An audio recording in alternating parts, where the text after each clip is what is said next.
pecado desistir de ser pastor, uma vez que você já é ordenado como pastor? Este é o tema que nós vamos tratar nesse vídeo em nossas séries sobre o ministro da palavra. Diferente do presbítero e do diácono, o ministro da palavra nas igrejas reformadas não tem um mandato limitado de um tempo definido. Artigo 12 do Regimento das Igrejas Reformadas do Brasil trata o vínculo da igreja, o vínculo do ministro com a igreja, e diz assim: o ministro da palavra mantém um vínculo eclesiástico com a igreja e não trabalhista. Ele deve permanecer no seu ofício por toda a vida. Ele só pode ser liberado do ofício e passar a exercer outra profissão pelo conselho com os diáconos, se este e um concílio julgarem que há razões excepcionais e substanciais para isto. Por que a Igreja Reformada pensa assim sobre o ministro da palavra? Não é por causa do motivo que se vê na Igreja Romana. A Igreja Romana tem uma ideia de um ofício permanente que é ligado com a pessoa. Até no caso de um padre que cai em grande pecado, grande escândalo, ele não é tirado do ministério. Ele só é suspenso de exercer o seu ministério, mas ainda é considerado um oficial, um padre. Não é o caso na Igreja Reformada. Nós não cremos assim nesse caráter indelível do ministério. Mas existe uma precedência bíblica. Nos dias do Antigo Testamento, podemos ver os profetas como Elias, Isaías, Jeremias, etc., que receberam chamados para o ministério que duraram toda a sua vida. Os apóstolos e evangelistas também trabalharam de forma integral e para toda a sua vida. E o fato que o ministro recebe dons extraordinários, dons especiais para este trabalho, já implica que ele continue neste trabalho. As igrejas presbiterianas aplicam o mesmo princípio ao presbítero. Eu não vou entrar muito nessa questão hoje de por que na Igreja Reformada nós não temos essa prática para o presbítero, mas, só resumindo, é mais por consideração prática do que mandamento bíblico. A Bíblia não diz, no caso do presbítero, se deve servir ativamente toda a sua vida ou se é legítimo, é permitido ele ter períodos de descanso. Na Igreja Reformada Continental tem essa prática de que os presbíteros têm períodos de descanso. Já é diferente no caso do ministro da palavra, não somente por causa dessa precedência bíblica de quem tem o ministério da palavra é chamado para a vida inteira, mas existem também motivos práticos.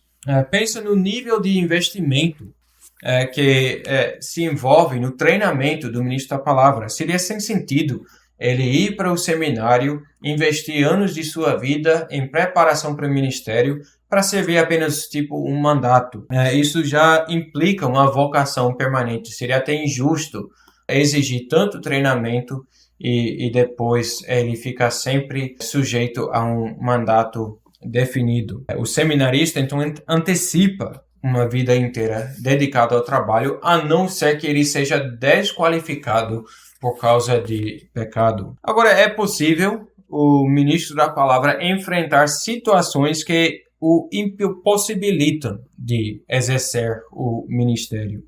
Alguns exemplos: o ministro poderia receber um chamado especial em uma situação urgente de servir em alguma função civil que seja considerado necessário. Tem alguns exemplos na história das igrejas reformadas desse tipo de caso.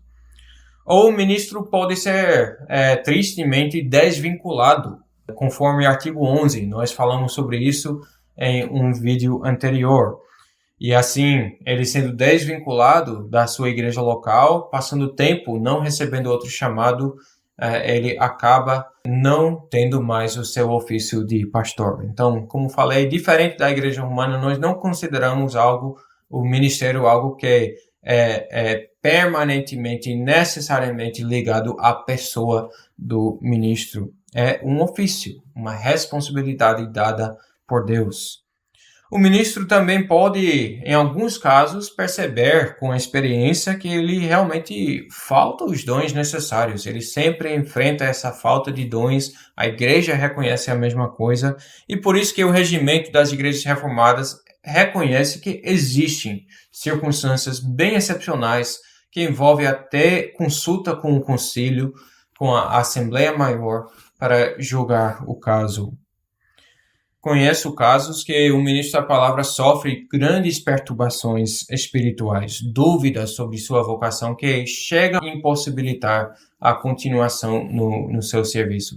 Todos esses são casos excepcionais e isto é considerado algo muito sério.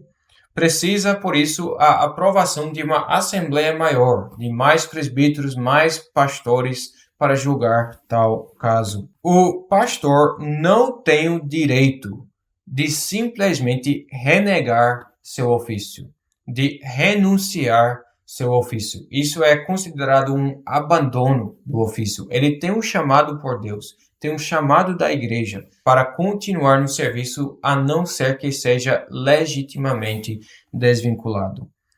Podemos mencionar alguns motivos insuficientes para desistir ou para sair do ministério. Para fugir do peso do trabalho. Infelizmente, acontece que as pessoas imaginam que o trabalho pastoral é um trabalho leve, um trabalho fácil. Você fica dentro de uma sala com ar-condicionado, você não tem muito trabalho. Às vezes as pessoas pensam que o ministro só trabalha 3 horas por semana na hora do culto e assim imaginam que é um trabalho mais leve. E quando entra no ministério, descobre a realidade bem diferente, que é muito trabalhoso. E assim querem fugir do peso do seu trabalho.